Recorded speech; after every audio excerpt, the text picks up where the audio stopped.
My friends, there's an early episode of Modern Family when Jay is talking about being a father. It's a really early episode, maybe the second or third episode of Modern Family. At the end, in a voiceover, as he's thinking about what it means to be a father, he says 90% of being a father is just showing up. In many ways, I think that's the same kind of thing we see in this Torah portion. And the same thing I think about love. 90% is in many ways just showing up.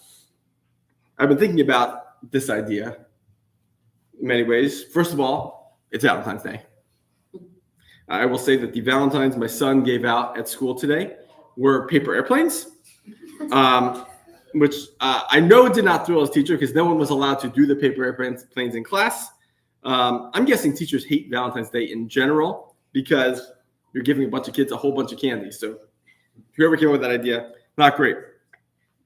But when you're thinking about this idea of love, you quickly realize that there's a variety of definitions for the word. It's not one size fits all.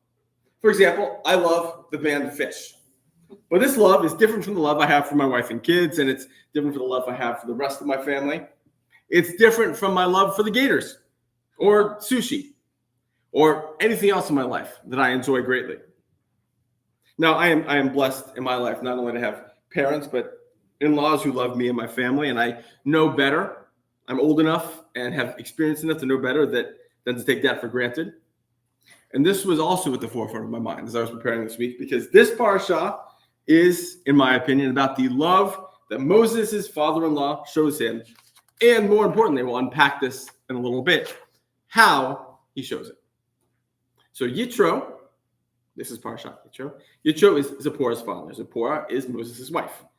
I forgive you for not necessarily knowing that because she does not appear all that often, which is something we should get into at a different time. We haven't really read all that much about Yitro to this point, so his prominence might take us a little bit off guard. But what's clear when you read this is that Moses is happy to see him. They have a relationship. He goes out specifically to meet Yitro as Yitro is approaching, bending low and kissing his feet. There's much rejoicing. Yitro mentions that he's happy that Hashem saved all the Israelites from the Egyptians. This is a warm welcome. And it's, of course, important to recognize here that Yitro is not an Israelite. He's coming, there's an outsider's perspective, which I think is going to play a big role in what happens.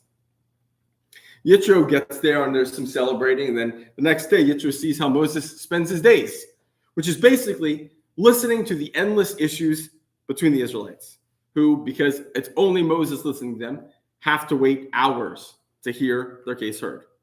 Yitro says, I wanted to quote this because I thought it was important. What is this thing that you are doing to the people? Why do you act alone while all the people stand about you from morning until evening? So why am I highlighting this? And in particular, why am I highlighting this on Valentine's Day? There's lots and lots of elements of this parsha that I could highlight. But instead, I'm choosing this. And why? It goes back in many ways to something I was saying earlier. There are infinite ways to show love to one another.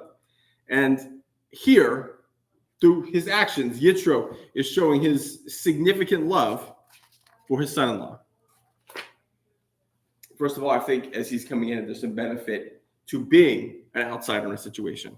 You have a different perspective. He's not just an outsider. He hasn't been with the Israelites, but he's not an Israelite himself.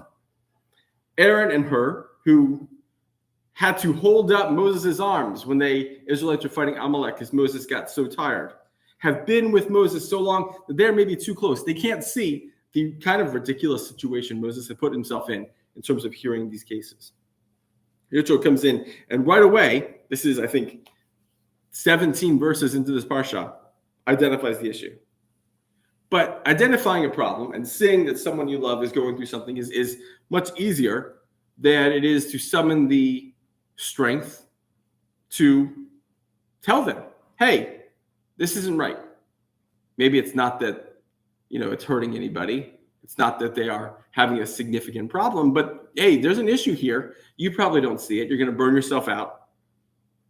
It's hard to speak truth to power. It's hard to tell someone you love and respect that their actions need to change. And yes, I know there are times when maybe this isn't an act of love. Maybe you're doing this out of selfishness. Maybe you get something out of bringing another person down, and maybe it's out of self-preservation. But in this case, it seems to me that Yitro embodies the truest meaning of love. He sees someone important to him struggling.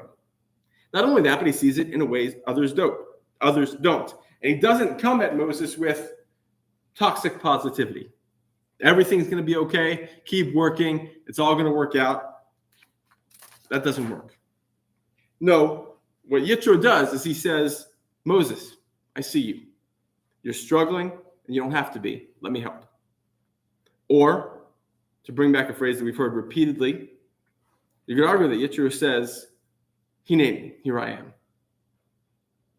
And so I hope that all of your lives are filled with love of all varieties, romantic and familial, fraternal and friendly. And I hope that in this next week and going forward, you will find a way to look at someone in your life and say, Hineni. Shabbat Shalom.